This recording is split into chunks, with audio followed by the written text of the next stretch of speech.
Hi guys, welcome back to my channel. It's your girl Asia Black, also known as Nicki Minaj. Nah, let me stop. So basically, I want to give you guys an update because first of all, when I was going through what I was going through, you know, the depression and bipolar and just crying on camera and always just being miserable, I kind of want to give you guys an update. Left you guys high and dry, and then all of a sudden I'm good and stuff like that. So I kind of wanted to give you an update just in case anybody's going through depression or going through bipolar or whatever the case is.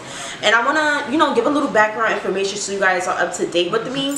About 8 months ago, more so a year and a half ago, I was diagnosed with bipolar 1. So we're going to look up what bipolar 1 is. Bipolar 1 disorder is a manic depressive disorder, manic depression, a form of mental illness. A person affected by bipolar 1 has at least one manic episode in his or her life. Manic episode is a period of abnormally elevated mood and high energy, accompanied by a behavior that disrupts life. Most people with bipolar 1 also suffer from depression, which I suffer from sometimes. There's a pattern cycle between mania and depression, which it is true. Mania is like when you're upbeat, you're like and you're talking fast and you're doing things fast and you just jump up and do this and that and the third, and you think you just take on the world. And then depression is what it is. You're sad, you don't want to do nothing, you don't want to eat, you can't sleep, or all type of things. The symptoms, so that you guys can better understand. So, oh gosh. So, abnormal behavior during manic episodes. Let's see if this fits me. Flying suddenly from one idea to the next, which I do all the time, you guys. Like I would be like, oh, I want to go to school, oh, I want to work, oh, I want to, like, and then it's just like I don't never think ideas through. I just always throw out things and I never like think anything through thoroughly. Rapid, pressured, uninterruptible, and loud speech. Honestly, I don't really do that. More so, I'm more like hype and I talk a lot and I'm hype like this. Like, I'm not just like this on camera. When I'm not going through my depression stage, I'm like, I talk like this all the time. And sometimes I will have a lot of fast-paced talking, especially when I'm like talking to my boyfriend about something that I'm excited about or whatever like that, or even my mom. I would talk extra fast and stuff. So I don't know if that's what they mean, but it does say uninterruptible, where you just keep going and going and going and going and going.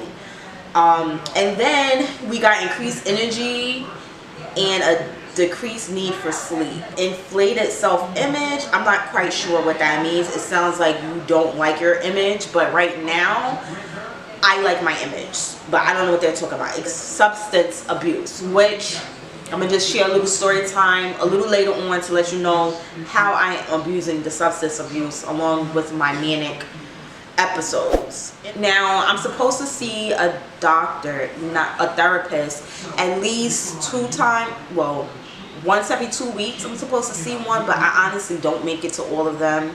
I don't know why. Honestly, sometimes I feel like I can handle it on my own, like I can manage, and I don't really, like, I have my mom to talk to, I could talk to my sister, like I could talk to any other person besides the therapist. But sometimes I'm like, I guess I want to go to therapy. Let's see. The reason why I don't really like therapy like that, honestly, is because it's like I'm talking to a friend, which is a good thing, but it's like I'm giving a life update. And it's like, I can talk to my mom or my sister or my friends. Like, why do I have to tell you about what happened last week? What are we going to do about this problem now? Like, how can we move forward from it if we're going to keep talking about what I did last week? You know what I'm saying? Like, as opposed to actually tackling our goal plan.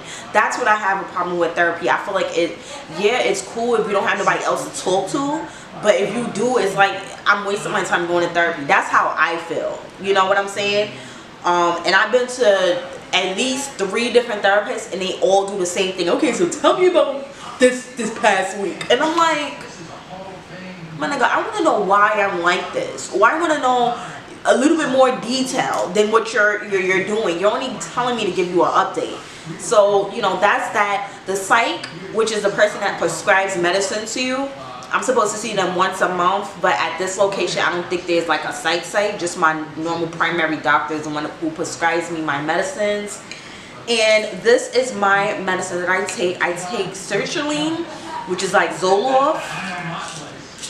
I take sertraline, which is like Zoloft, and this is how it looks, the pill, and it's only 25 mg. The doctor actually supposed to increase it to 50 mg. She said if I was to go to therapy, she would increase it for me. A little green pill, nothing that serious, just a little green pill that you take. You take this once a day, preferably at nighttime, but I like to take mine during the day, honestly. And then we also have hydroxy. This is an anxiety medication. I guess when you get nervous or anxious or you start worrying a lot, which I do a lot even to this day. And this is how it looks. It's just white little pills. And you could take this as many times as you need to, but I don't recommend to take it more than 4 times a day. And they could also up the dosage on this, but I do worry, but you know, it is what it is. How does the pills make me feel?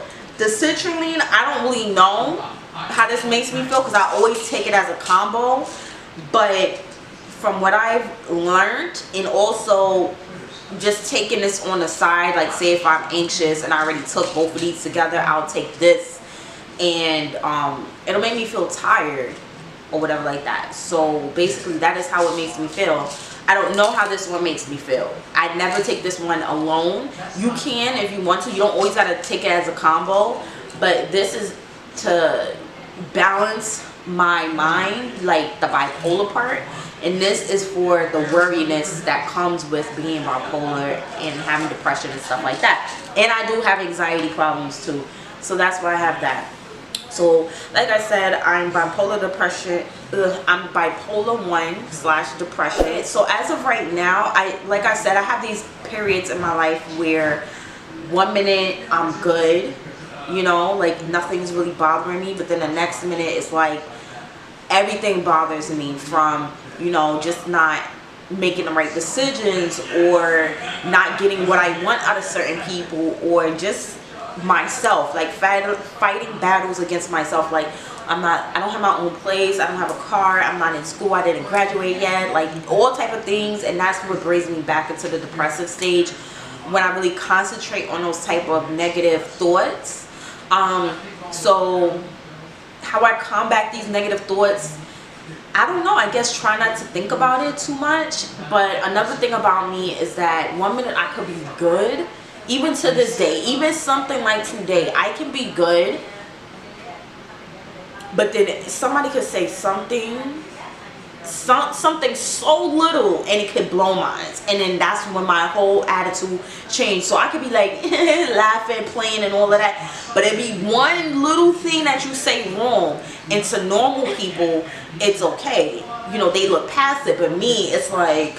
So let me give you an example, you guys. When I was in PA, my dad girlfriend, and that, mind you, in PA I was on it, I was taking this every single day in the morning time.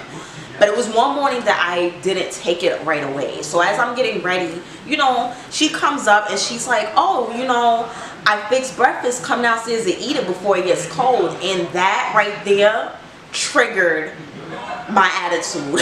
So I'm like, yo, let me hurry up and take this medicine, because literally, like, I can literally have an attitude, a whole attitude, off of nothing, off of things that normal people won't get mad about and cause fits about. I myself, I get easily angered, easily annoyed, and then on top of that, I can't hide how I really feel. Like, I really can't. And another thing is I'm impulsive. I'm an impulsive thinker, an impulsive decision maker, and I feel like this is another thing that I definitely have to work on. Being impulsive is not the best idea sometimes, and sometimes you really have to think things thoroughly and maturely. All I need to say is that I'm happy that I'm not in that space where I just felt like a failure. I was getting skinny. I felt like, what was the purpose? Like, what am I doing in life? Like, I'm just like in limbo right now. And now I actually have good things going for myself. My credit score is going up.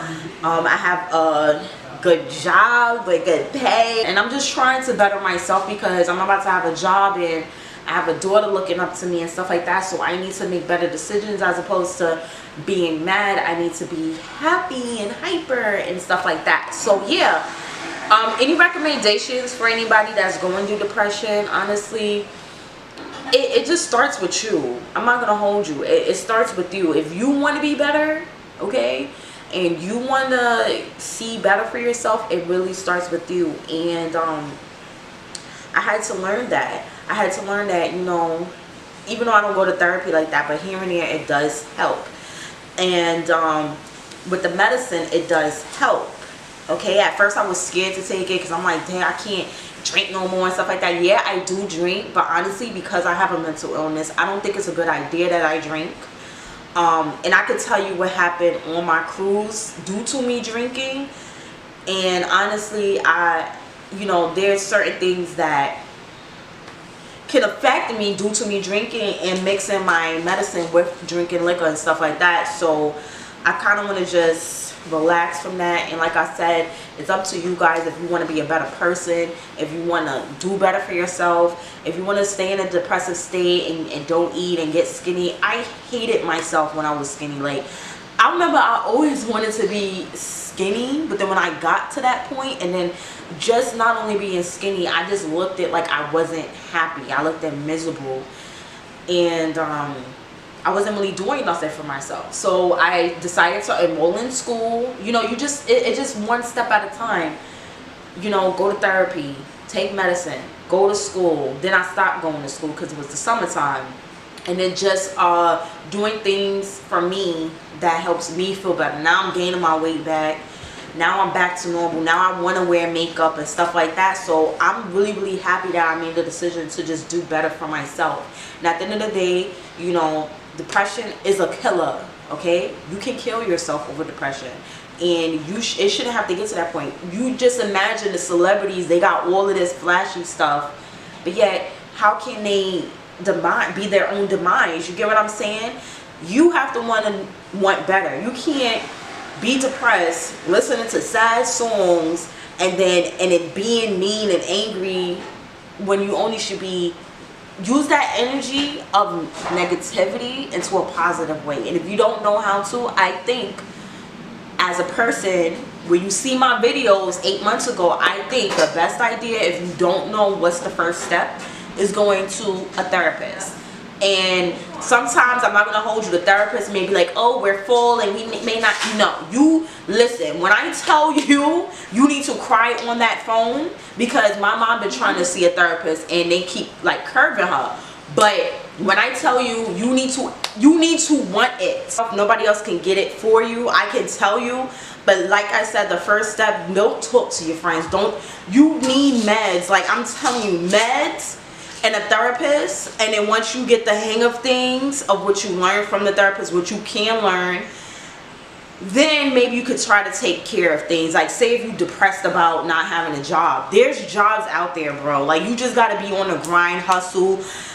I have mad experience as a retailer, but it's like at the same time, it took me a whole, literally maybe a month to be on a grind to apply for jobs every single day to finally get the job of my dreams. Not of my dreams, but like pay wise. I would have never thought. You know what I'm saying? So it's like, it starts with you guys, and that's all I'm gonna say. Don't be depressed and then put yourself in a more depressive state by surrounding yourself in darkness, by laying in bed all day, by not eating. You know what I'm saying? So I think that's about it. If you guys want a part 2 on my experiences of being bipolar, then definitely let me know. Thumbs up this video and I'll definitely record something like that. I just need to know if y'all fucks with these type of videos. If not, then I'm wasting my time. You feel me? So yeah, that's about it. Don't forget to rate, comment, and subscribe. Ooh.